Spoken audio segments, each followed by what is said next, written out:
모든 생각을 멈추고 하나님 예수 성령의 마음을 모읍니다.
아직에 절망할 때 이미를 보아 문제 속에 들어있는 답안처럼 겨울 속에 들어찬 해봄처럼 현실 속에 이미 와 있는 미래를 아직 오지 않은 좋은 세상에 절망할 때 우리 속에 이미 와 있는 좋은 삶들을 보아 아직 피지 않은 꽃을 보기 위해선 먼저 허리 굽혀 흙과 뿌리를 보살피듯 우리 곁에 이미를 품고 길러야 해.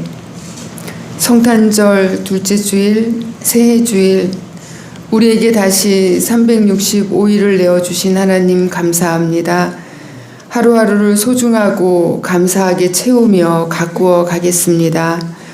겨울 속에 들어찬 해봄처럼 보이지 않는 것을 볼 수 있는 눈을 가지겠습니다. 예수님의 이름으로 기도드립니다. 아멘. 예루살렘아 야훼를 기리어라. 시온아 너의 하나님을 찬양하여라. 내 성은 자로 적으시고 성화된 내게 위를 내시니 내 강토 평화로 지켜주시고 밀곡식 그 진미로 너를 배불리신다. 당신 말씀을 땅에 내시니 그 말씀 순식간에 떠오른다. 양털 같은 흰 눈 내리고 재와 같이 설이 쌓이며 우박이 머리로 쏟아지네 그 주의를 어느 누가 감당할 수가. 당신 말씀 보내시어 모두 녹게 하시고 바람 불게 하시어 물 흐르게 하신다. 당신 말씀을 나게 하시고 백성들을 이스라엘에게 주셨으니 다른 민족은 이런 대우 받지 못하였고 당신 법령 아는 사람 아무도 없었다. 아멘.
하늘에 계신 우리 아버지, 아버지의 이름을 거룩하게 하시며 아버지의 나라가 오게 하시며 아버지의 뜻이 하늘에서와 같이 땅에서도 이루어지게 하소서.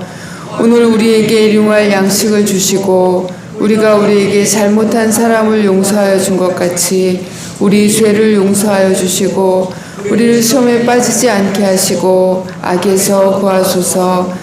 나라와 권능과 영광이 영원히 아버지의 것입니다. 아멘.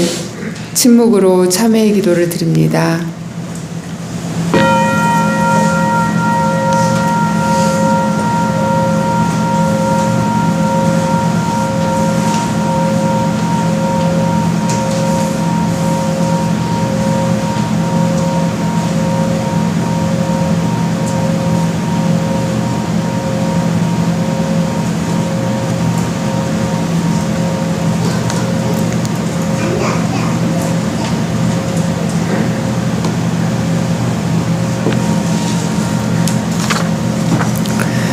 너희가 남의 잘못을 용서하면 하늘에 계신 아버지께서 너희를 용서하실 것이다. 그러나 너희가 남의 잘못을 용서하지 않으면 아버지께서도 너희의 잘못을 용서하지 않으실 것이다. 주의 나의 사랑 마음 보고 그 자리에 가신 줄 몰라라. 그 사람 자기 자신마다 새롭고 그 신실하신 그 길이 없어라. 아멘.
은총의 하나님, 새해에 부어주실 하나님의 크신 사랑과 은혜에 감사를 드립니다.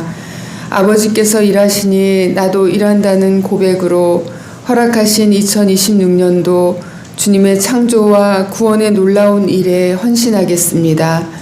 우리의 헌신으로 주님의 나라가 세워져 가게 하옵소서. 한결같은 마음으로 주님께 우리의 감사와 기쁨을 담아 예물을 드립니다. 성실히 일하여 바치는 10의 예물을 받아주셔서 주님의 백성된 사명을 잘 감당하게 하시고 주님의 일꾼된 삶을 살아가게 하옵소서. 동안을 통하여 돌보시는 선교지들과 기도와 함께 바치는 선교헌금이 항상 풍요로우며 기쁨과 감사로 충만하게 하소서.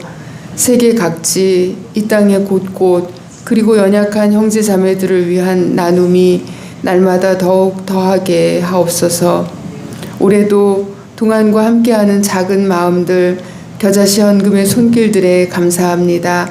가장 작은 씨앗이지만 새도 깃들게 하는 큰 나무로 자라나게 하옵소서. 동안의 꿈을 위해 함께하는 손길들에 사랑과 은혜로서 더하여 주옵소서. 감사의 예물을 드립니다. 지금 여기까지 사랑으로 인도하신 주님을 기억하고 감사하는 거룩한 가정에 감사받으사 새해에도 주님의 사랑이 충만케 하옵소서. 늘 감사하는 마음들을 받아주시고 응답하여 주옵소서. 우리의 예물과 함께 우리의 삶을 바치오니 주님 안에서 참된 풍요를 누리게 하옵소서. 예수님의 이름으로 기도드립니다. 아멘. 주님의 평화가 여러분과 함께. 아멘. 서로 평화 인사 나눕니다.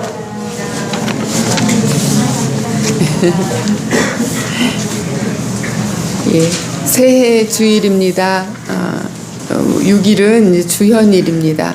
주님께서 우리의 삶에 그려가시는 꿈을 이루어가는 한 해가 되시기를 바랍니다. 다음 주 오후에는 섬김의 수련회로 모이겠습니다. 오늘 예배 순서의 내용을 많이 바꿨는데 여러분 어색하지 않으시죠? 예, 그래서 마지막에 파송사를 올해는 함께 하려고 합니다. 파송사 할 때 서로를 바라보시면서 파송의 말씀을 외쳐주시길 바랍니다. 그리고 12월 결산보고는 들어오는 입구에 보고서로 보고 대신하겠습니다. 원래 회는 이제 짝수달에만 모이도록 하겠고요. 2026년도 달력과 또 1월, 2월 말씀과 삶 나왔으니까 챙겨가시길 바랍니다. 그리고 이달 중에 교우 수첩 나오게 할 예정인데 작년 거 참고하셔서 추가할 것이나 또는 삭제할 사항이 있는지 말씀해 주시기 바랍니다. 이번 주 화요일에는 시찰회가 있습니다. 그리고 지금 박종도 권사님, 또 지선석 권사님, 우리 최명덕 집사님, 정한섭 집사님 등 아프신 분들, 또 이 겨울에 감기 걸리시고 뭐 몸 여기저기 아프신 분들 서로를 위해서 문안하고 또 기도해 주시기를 바랍니다. 성경 봉독과 오늘 섬김이 특별 찬양 있겠습니다. 오늘 성경 봉독 말씀은 히브리서 11장 1절부터 3절 말씀입니다. 믿음은 바라는 것들의 확신이요 보이지 않는 것들의 증거입니다. 선조들은 이 믿음으로 살았기 때문에 훌륭한 사람으로 증언되었습니다. 믿음으로 우리는 세상이 하나님의 말씀으로 지어졌다는 것을 깨달았습니다. 보이는 것은 나타나 있는 것에서 된 것이 아닙니다.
걷는 길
여러분 새해 복 많이 받으십시오. 네.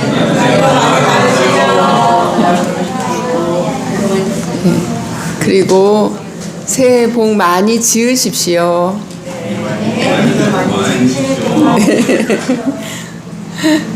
새날이지만 좀 엄밀히 말하면 2025년 12월 31일과 2026년 1월 1일이 크게 다르겠습니까? 그날이 그날이고 똑같은 날인데 그 수많은 날들 중에 하루이죠. 그렇지만 이제 새로운 365일 중에 첫 달에 또 시작점에 있는 이 하루를 오늘을 맞이하는 그 사람의 마음은 그냥 똑같은 날로 맞이해서 살아가는 사람하고 하늘과 땅 사이입니다. 여러분 새해가 되면은 다이어리 새로 구비하시는데 여러분 다이어리 새로 준비하셨습니까? 3년 정도 그냥 써요. 3년의 긴 시간을 사용하시는 거죠. 또 어떻게 보면 네. 텅 비어 있는 그 다이어리 새 다이어리의 365일의 날들 가운데서 오늘을 보는 것은 그냥 순서대로 오늘을 보는 것과는 존재의 방식 자체가 다릅니다. 새해 출발점에서 미래의 우리 목표 지점, 올 한 해가 끝나는 그 지점을 내다보는 것, 또 마음은 어디든 갈 수 있잖아요. 마음은 올해 끝에 가서 오늘 지금 이 시작점을 돌이켜보는 것. 그렇게 만들어진 시간과 공간만큼 그 안에서 우리는 더 자유로울 것입니다. 옛 사람들은 새해가 되면 토정비결, 요새는 토정비결이란 말도 참 오랜만에 제 입으로 표현하는 말인데 토정비결을 보죠. 그리고 또는 한 해 운세를 점쳐봅니다. 아마 요즘에는 다 무속인을 찾아가기 때문에 토정비결을 안 보나 봐요. 네. 그것이 이제 어떤 운명론자의 함정에 빠지는 그런 것이 아니라고 한다면 허락된 시간 앞에서 미래를 준비하는 옛사람들의 지혜가 아니었을까 생각합니다. 한 해를 그냥 흘려보내지 않으려는 마음, 다시 말해서 조금 더 성찰하고 조심스럽게 살아보고자 하는 그런 겸손한 태도가 새해를 맞이하는 사람들의 모습에서 보일 수 있기 때문입니다. 그러니 하나님 앞에서 살아가는 우리라고 한다면 더욱더 그러하겠죠. 옛사람들보다도 훨씬 의미 있게 새날을 맞이하는 것이 마땅합니다. 그것은 하나님 앞에서 또한 올해는 좀 다르게 살아보겠다라고 하는 결단과 약속이 담겨 있기도 하니까요. 이스라엘은 새해 첫날부터 1월 10일이 되면은 이스라엘은 대속죄일, 욤 키푸르라고 하는 대속죄일의 명절로 지냈습니다. 그래서 1월 1일부터 1월 10일까지 속죄일까지는 회개와 금식의 시간으로 이 새해를 맞이합니다. 그러니까 그들은 하나님 앞에서 내가 죄인이다라는 고백으로서 새해를 시작한다는 것입니다. 새해를 기쁨보다는 먼저 자기 자신을 정직하게 하는 것으로부터 출발한다라는 뜻도 담겨 있죠. 새해를 맞이하면서 마냥 과거의 것들은 다 잊어버리고 막연해하고 그리고 새해를 복과 기쁨에 집중하면서 맞이하는 우리하고는 좀 많이 비교가 됩니다. 여러분 어떤 마음가짐으로 이 새해 2026년을 맞이하고 계십니까? 오늘 우리에게 주신 히브리서 11장 1절부터 3절의 믿음에 대한 말씀이 우리가 그려나갈 올 한 해의 어떤 이정표가 되기를 바랍니다. 그리고 이 오늘 본문 말씀에 쭉 이어지는 믿음의 선배들의 삶이 또한 우리가 뒤따라가야 될 우리 올 한 해의 밑그림이 되었으면 좋겠습니다. 믿음을 뜻할 때 여러분은 어떤 뜻이 먼저 떠오르십니까? 신념 또는 신뢰? 어떤 단어가 더 내가 생각하는 믿음이라는 단어가 가지고 있는 의미인가요? 두 단어는 매우 다릅니다. 신념이라는 것이 자기 자신을 향해 있다면 신뢰는 타인 또는 하나님을 향해 있는 말이죠. 마찬가지로 믿음을 명사로 생각하느냐 또는 믿는다라고 하는 동사로 생각하느냐에 따라서도 이 말이 갖는 느낌이 많이 달라집니다. 믿음을 명사라고 생각한다면 그 역시 소유하는 것으로 여기게 되기 쉽기 때문입니다. 동사로 생각한다면 믿음이라고 하는 것은 삶의 태도를 의미하는 것이 되겠죠. 우리는 쉽게 믿음이라는 단어에 대해서 오해하고 또 집착합니다. 그래서 그렇기 때문에 맹종 또는 광신 또는 믿음을 가졌다라고 하는 것 때문에 갖는 과신, 오만 이런 것들이 여기에서 비롯되죠. 우리가 흔히 사용하는 표현대로 믿음이 강하다 또는 믿음이 없다, 믿음이 약하다 이런 말들이 다 여기에서 비롯된 표현들입니다. 믿음의 크기를 비교하는 순간 믿음의 본질에서 멀어진다라는 것입니다. 믿음은 어떤 신앙의 실력을 표현하는 척도가 아니라 우리가 누구를 향해 있는가, 그리고 우리의 삶을 어떻게 결단하고 있는가, 그런 관계의 방향을 묻고 있을 뿐입니다. 믿음은 단지 믿느냐 믿지 않느냐 이 양자택일밖에 없습니다. 그래서 믿음이 적다 믿음이 없다 없는 것이죠. 예수님도 그저 작은 믿음 하나로도 산을 옮긴다고 말씀하셨으니까요. 그리고 믿음은 곧 그 삶에 참여하겠다, 내가 그렇게 살아가겠다라는 결단으로서 열매 맺습니다. 즉 우리에게 믿겠느냐라는 물음은, 믿음이라고 하는 물음은 그리스도의 사건에 대한 입장과 선택을 묻고 있는 것입니다. 이 믿음에는 다시 말해서 다시 한번 말씀드려서 초보가 없다는 것입니다. 예스 또는 노가 있을 뿐인 것이죠. 히브리서가 증언하는 그리스도 사건은 이것입니다. 히브리서 9장 28절과 히브리서 12장 2절에 나온 말씀입니다. 이와 같이 그리스도께서도 많은 사람의 죄를 짊어지시려고 단 한 번 자기 몸을 제물로 바치셨고, 두 번째로는 죄와는 상관없이 자기를 기다리고 있는 사람들에게 나타나셔서 구원하실 것입니다. 믿음의 창시자요 완성자이신 예수를 바라봅시다. 그는 자기 앞에 놓여있는 기쁨을 내다보고서 부끄러움을 마음에 두지 않으시고 십자가를 참으셨습니다. 그리하여 그는 하나님의 보좌 오른쪽에 앉으셨습니다. 믿는다는 것은 어떻게 살겠다는 결단입니다. 단순히 믿는다라는 말의 고백이 아니라 삶의 결단을 요구합니다. 믿음으로 인한 환난과 고난, 어려움들을 결단하는 것입니다. 즉 신앙의 여정에는 반드시 좋은 결과만을 기대하는 것이 아니라 그 길을 가다 보면 불행과 순교를 당할 때도 있다라는 것입니다.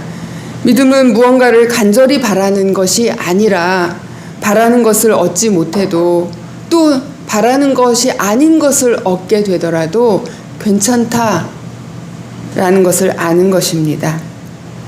히브리서 기자가 증거로 가져온 이 믿음의 사람들은 인류와 이스라엘과 구원의 역사에서 믿음의 증인이 되었습니다. 이스라엘 공동체 안에서 그들은 믿음의 증인들로 기록되었고 그리고 그의 후손들에게 그렇게 인지되었습니다. 그러나 오해하지 마십시오. 그들은 모두 다 원하는 것을 다 얻은 것이 아닙니다. 조롱과 채찍질과 결박과 궁핍과 죽임을 감당해야 했습니다. 그들 자신이 그리스도 사건의 주인공이 되기로 결단했기 때문입니다. 그러니까 히브리서 11장에 쭉 이어나오는 아브람, 아벨, 이삭 등등의 인물들은 믿음의 어떤 영웅 목록이 아니라 예수 그리스도를 향해서 달려온 예수 그리스도의 십자가의 길에 참여한 사람들의 증거 목록이라는 것입니다. 그리고 이제 우리에게서 그 완성을 기다리고 있는 것이죠. 그리스도 사건을 향해 달려온 사람들에 대한 히브리서 저자의 증언, 즉 오늘 본문인 히브리서 11장 1절에 실질적인 설명이자 해석이 그들의 이름들인데 11장 1절 2절을 다시 읽겠습니다. 믿음은 바라는 것들의 실상이요 보이지 않는 것들의 증거니 선진들이 이로써 증거를 얻었느니라. 개역 성경의 번역입니다. 그런데 이 말씀은 이해하기가 쉬운 문장은 아닙니다. 한순간 직관적으로 듣기에는 분명히 알아듣겠지만 머릿속으로 따져보고 이해하려고 하면 몹시 어렵습니다. 그리고 어찌저찌 해서 이해한다고 해도 그것이 어려운 이유는 체험이 되지 않고 그저 공허하기 때문입니다. 왜냐하면 처음부터 바라는 것들이라는 문장에서부터 우리가 뭔가를 잘못 짚고 있기 때문입니다. 내가 바라는 것, 내가 원하는 것, 또 내가 구하는 것들에 온통 집착하기 때문에 생기는 현상입니다. 어느 정도는 물론 무언가를 간절히 바라는 것, 원하는 것이 어떤 그것을 이루어내는 힘이 되기도 합니다. 간절히 소망하는 것이 아예 이루어지지 않는 것은 아니니까요. 그러나 그 이상 단지 욕망을 채우는 것에서 멈추지 않고 그 너머의 평안과 자유 그리고 바라는 것들의 실상을 체험하기 위해서는 집착을 버려야 합니다. 집착을 내려놓을 때 비로소 믿음은 우리를 자유롭게 하는 것입니다. 아이들이 무언가를 갖고 싶을 때 부모를 조릅니다. 그러나 조르고 졸라서 받아내는 것보다 그것을 포기했을 때 부모님이 알아서 주실 때 받는 기쁨이 훨씬 더 평안하고 자유롭죠. 히브리서가 말하는 실상은 휘포스타시스라고 헬라어로 읽는데 이것은 아직 이루어지지 않은 미래가 아니라 지금 이미 현재를 지배하고 있는 우리의 삶의 토대를 말합니다. 새번역은 이것을 확신이라고 번역했고 개역은 실상 또는 그 뜻은 실제, 본질 이런 뜻을 가지고 있습니다. 믿음이 실상이 된다라는 말은 문제가 사라진다라는 것이 아니라 상황이 어떻게 달라지더라도 상황이 내가 원하는 것이 안 된다 하더라도 원하는 것을 얻지 못한다 해도 그러한 상황이 나를 결코 규정하지 않는다라는 것입니다. 2025년을 여러분 돌아보면서 여러분이 포기해버린 것이 있다면 그것은 여러분 상황 때문입니까? 아니면 그렇게 믿기로 선택했기 때문입니까? 제가 어렸을 때 청소년 시절에 읽은 잃어버린 너라는 소설이 있습니다. 영화로도 만들어졌었는데 실화를 바탕으로 한 소설입니다. 남자 주인공이 불의의 사고로 불구가 되었지만 그의 곁을 떠나지 않는 여주인공의 이야기였습니다. 지고지순한 사랑 이야기였기 때문에 소녀인 제가 읽기에 너무나 즐거웠겠죠. 남녀 주인공의 이름이 잊혀지지 않을 만큼 오래도록 기억될 만큼 그런 강렬한 소설이었습니다. 그런데 놀라운 것은 이 소설의 그 둘의 사랑보다도 이 소설의 마지막 부분에 있습니다. 어떤 거냐면 이 남자 주인공은 반신불수로 거의 삶을 포기하다시피 살다가 자살로 자기 삶을 마감합니다.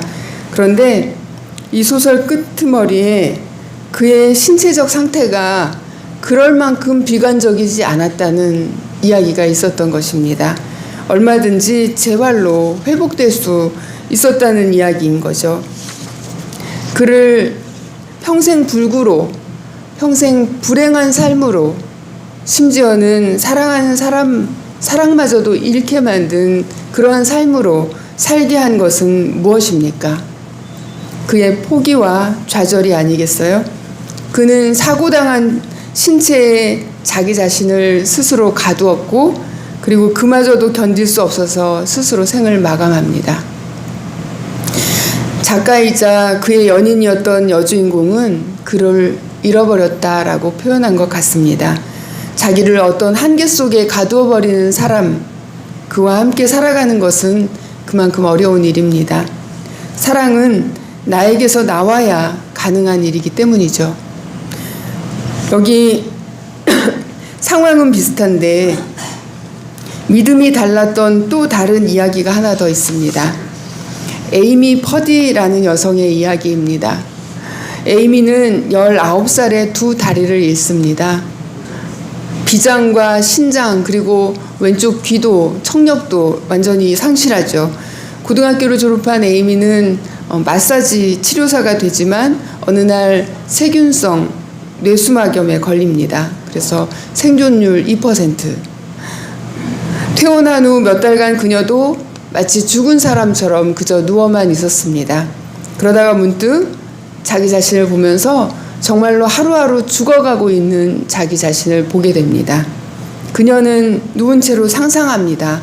다시 옛날처럼 우아하게 걷고 여행을 하면서 다른 사람들을 돕고 또 스노우보드를 타는 자신의 모습을 말이죠.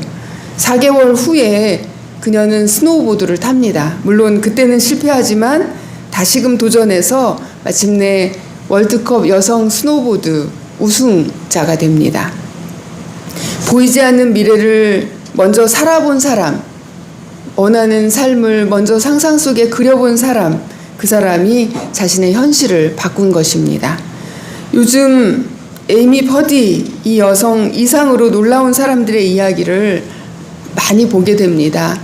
유튜브 미라클이라는 채널을 운영하는 박위와 그의 아내 송지은, 또 천재 강아지 토리와 함께하는 시각장애인 한솔씨, 그리고 다운증후군 화가 네 얼굴 은혜 씨는 작년에 결혼도 했습니다. 미라클의 박위 씨의 짧은 영상에 이런 말이 나오더군요. 내 전신은 마비가 되었지만 내가 기쁨을 느낄 수 있는 내 마음마저 마비가 된 것은 아니었으니까. 그들은 단순히 다시 걷고 또 다시 보고 그렇게 자신의 장애를 극복하는 것을 소망하지 않았습니다. 이들은 장애를 극복한 사람들이 아니라 자신들의 삶의 의미를 확장한 사람들입니다. 그리고 그 무한한 공간에서 보이는 것은 나타난 것에서 된 것이 아니다라는 것을 경험한 사람들입니다. 기자들이 에이미에게 다시 사고 이전으로 돌아가고 싶으냐라고 물었을 때 그녀는 아니다. 두 다리를 잃은 덕분에 나는 더 큰 것을 얻었다라고 대답합니다. 그녀는 무엇을 얻었다는 것일까요? 자신이 이 신체, 이 육체 이상의 존재라는 것을 깨달았다라는 것입니다. 세상에 희망을 주는 사람들, 보이지 않는 것들의 증거가 되는 사람들, 자신들의 삶을 통해서 하나님을 드러내는 사람들입니다. 이들의 현실을 바꾼 것은 그들의 믿음입니다. 거기서 멈추지 않고 다른 사람들 또 다른 생명들을 그들은 구하고 있습니다. 즉 그리스도 사건에 그들은 지금 참여하고 있는 것입니다. 아벨로부터 시작해서 에녹, 노아, 아브라함, 사라, 모세, 그리고 부활의 증인들과 초대교회의 순교자들까지 믿음으로 선진의 증거를 히브리서 기자는 나열하지만 그보다 더 원천적으로 앞선 믿음의 증거가 바로 하나님의 창조라고 하는 말씀이 오늘 본문 3절의 내용입니다. 믿음으로 우리는 세상이 하나님의 말씀으로 지어졌다는 것을 깨닫습니다. 보이는 것은 나타난 것에서 된 것이 아닙니다. 하나님이 아무것도 없는 텅 빈 공간을 향해서 던진 첫 번째 명령으로 세상의 모든 것들이 시작된 것입니다. 그뿐이 아닙니다. 그것으로 끝나지 않았습니다. 히브리서 기자는 하나님의 창조가 이제 믿음으로 인류의 역사에 작용하며 또한 간섭하며 또한 역사하고 있다라는 것을 증언합니다. 아벨을 통해서, 아브라함을 통해서, 모세를 통해서, 사라를 통해서, 라헬을 통해서, 또 고난받는 자들을 통해서 믿음은 이렇게 우리에게 맡겨진 창조의 능력입니다. 만물과 질서로 가득한 이 세상은 창조주의 그 말씀의, 창조주의 믿음의 실상입니다. 구상 시인의 말씀의 실상이라는 시를 함께 감상해 보겠습니다. 영혼의 눈에 끼었던 무명의 백태가 벗겨지며 나를 애워싼 만유일체가 말씀임을 깨닫습니다. 노상 무심히 보아오던 손가락이 10개인 것도 이적에나 접하듯 새삼 놀라웠고, 창밖 울타리 한 구석 새로 피는 개나리꽃도 부활의 시범을 보듯 사뭇 황홀합니다. 창창한 우주 험하게 바다에 모래알보다도 작은 내가 말씀에 신령한 그 은혜로 이렇게 오물거리고 있음을 상상도 아니요 상징도 아닌 실상으로 깨닫습니다. 창조는 과거의 사건이 아니라 지금도 계속되고 있는 하나님의 그 존재의 방식입니다. 그러나 지금은 하나님 자신이 혼자 하시는 것이 아니라 믿음의 통로로 우리들을 통해서 세상에 개입하십니다. 하나님의 일을 행할 사람들의 삶에 간섭하시면서 그 일을 이루십니다. 그것이 하나님의 창조 세계를 통하여 또 이스라엘 역사를 통하여 그리고 마침내 예수를 통하여 실현하신 것이고, 또한 이제부터는 우리를 통하여 이어나갈 하나님의 새로운 계획입니다. 하나님의 창조, 그것은 우리의 참여로 우리의 믿음으로 완성된다는 것입니다. 여러분은 믿음을 어떻게 정의해 보시겠습니까? 남포교회 박영선 목사님은 믿음을 이렇게 표현합니다. 믿음이란 뭐냐?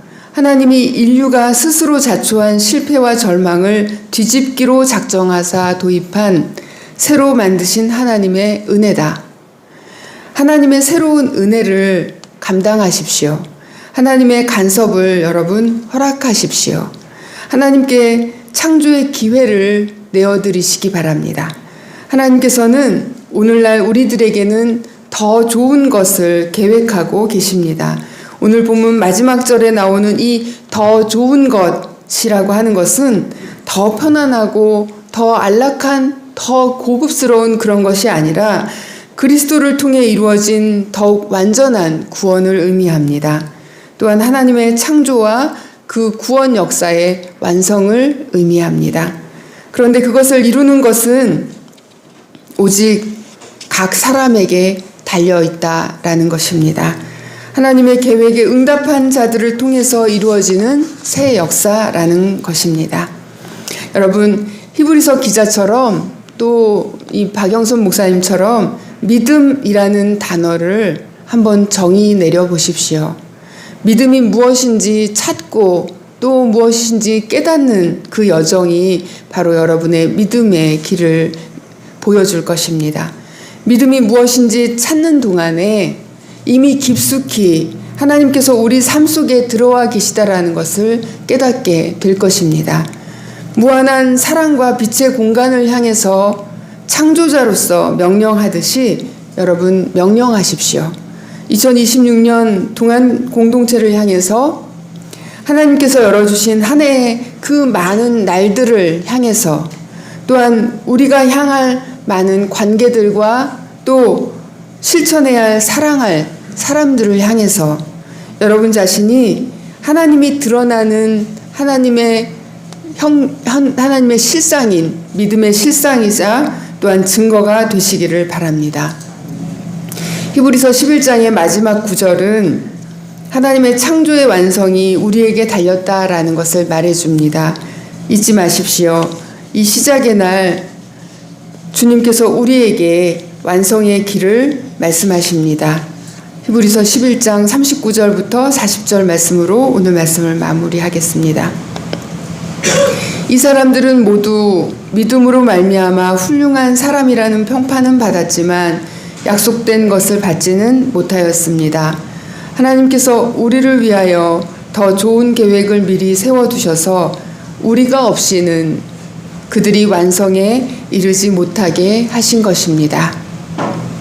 말씀 가운데 들려주시는 하나님의 음성을 묵상합시다.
기뻐하십시오.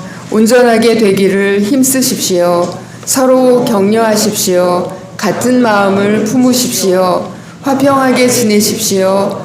그리하면 사랑과 평화의 하나님께서 여러분과 함께 하실 것입니다. 아멘. 이제는 예수 그리스도의 은혜와 하나님의 사랑과 성령의 교통하심이 믿음의 여정을 걷는 동안에 참된 자유와 아무에게도 빼앗기지 않는 평화를 누릴 줄로 믿으며 보이지 않는 것들의 증거로서 하나님의 창조의 동역자로서 허락하신 삶과 오늘 하루를 살아낼 것을 결단하는 동안의 형제 자매들 위해 지금부터 영원히 함께 하시기를 간절히 축원하옵나이다. 아멘.